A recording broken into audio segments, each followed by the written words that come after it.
आप देख रहे हैं court breaking news. SC/ST case से जुड़ी एक बड़ी खबर इलाहाबाद हाईकोर्ट से आ रही है।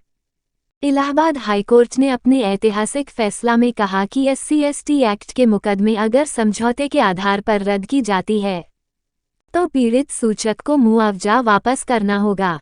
आइए जानते हैं खबर विस्तार से।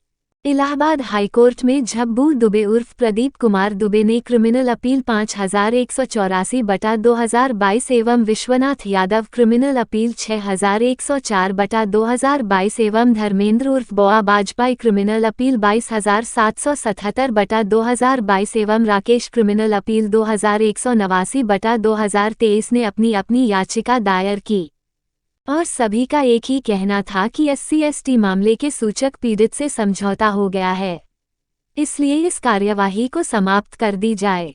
इलाहाबाद हाईकोर्ट ने चारों क्रिमिनल अपील का एक साथ ही सुनवाई हाईकोर्ट के जस्टिस राहुल चतुर्वेदी ने किया और इलाहाबाद हाईकोर्ट ने एक ऐतिहासिक फैसले में कहा है कि अगर समझौते के आधार पर SC/ST एक्ट के तहत एक आपराधिक मामला रद्द किया जाता है तो पीड़ित को सरकार की वित्तीय सहायता वापस करनी होगी। जस्टिस राहुल चतुर्वेदी की बेंच ने कहा कि जब पक्षों के बीच समझौता हो जाता है तो पीड़ित के खिलाफ किसी भी हमले का कोई खतरा नहीं होता है और पूरा वातावरण शांति और सकारात्मकता से भरा होता है।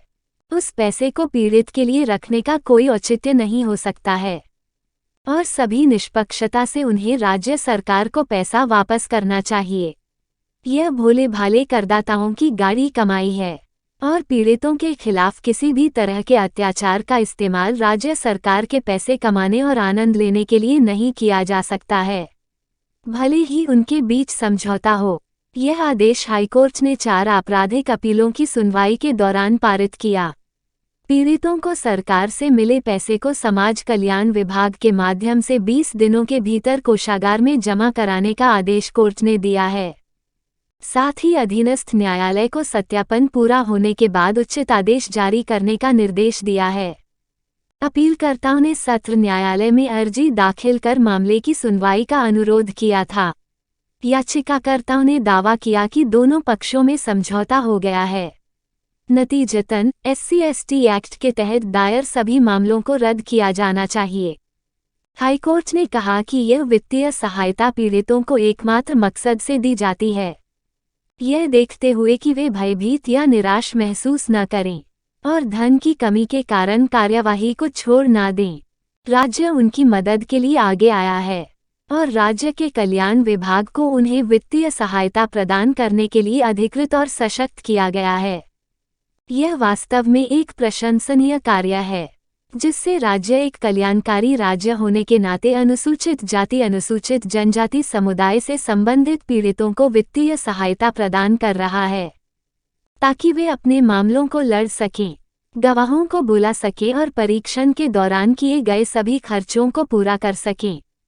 इस प्रकार वित्तीय सहायता प्रदान करने का रेखांकित विचार यह है कि मामले को उसके तार्किक निष्कर्ष तक ले जाने में पीड़ित को धन की कोई कमी नहीं होगी और गलत करने वालों को पीड़ितों के खिलाफ किए गए कार्यों के लिए उपयुक्त रूप से दंडित किया जा सके।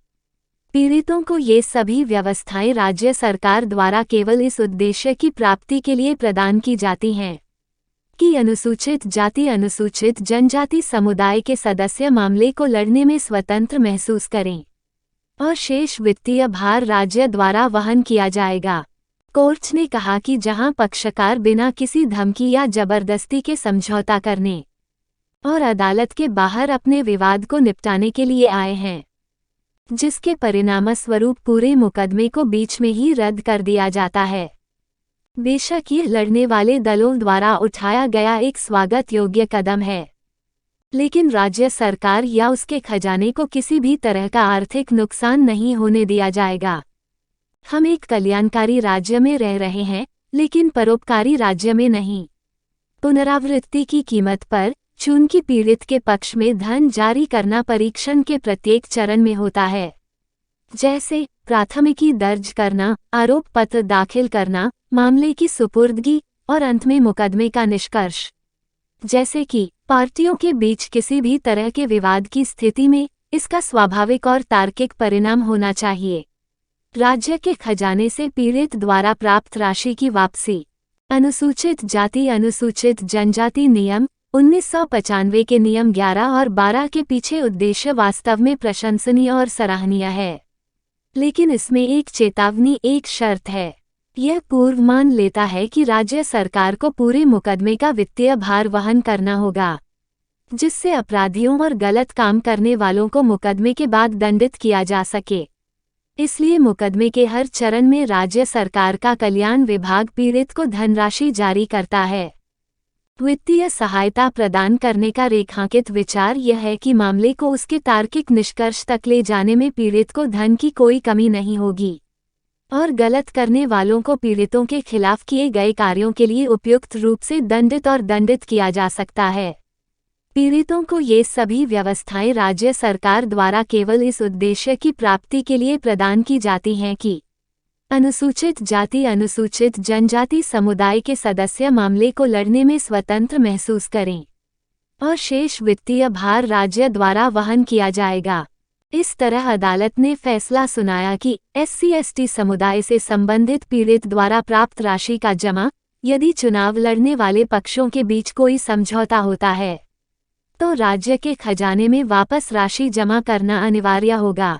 पार्टियों के बीच किसी भी समझौते या संघर्ष के लिए गैर और शर्त जिसके बिना संबंधित अदालत द्वारा कोई समझौता सत्यापित नहीं किया जा सकता है। भविष्य के लिए न्यायालय ने निर्देश दिया कि इस आदेश की प्रति राज्य के समस्त सत्र न्यायालयों में परिचालित की जाए, ताकि भविष्य में भी उक्त आदेशों का अनुपालन समान शर्तों पर किया जा सके। अगर अभी तक आपने हमारे चैनल को सब्सक्राइब नहीं किया कि कृपया सब्सक्राइब कर दें। धन्यवाद।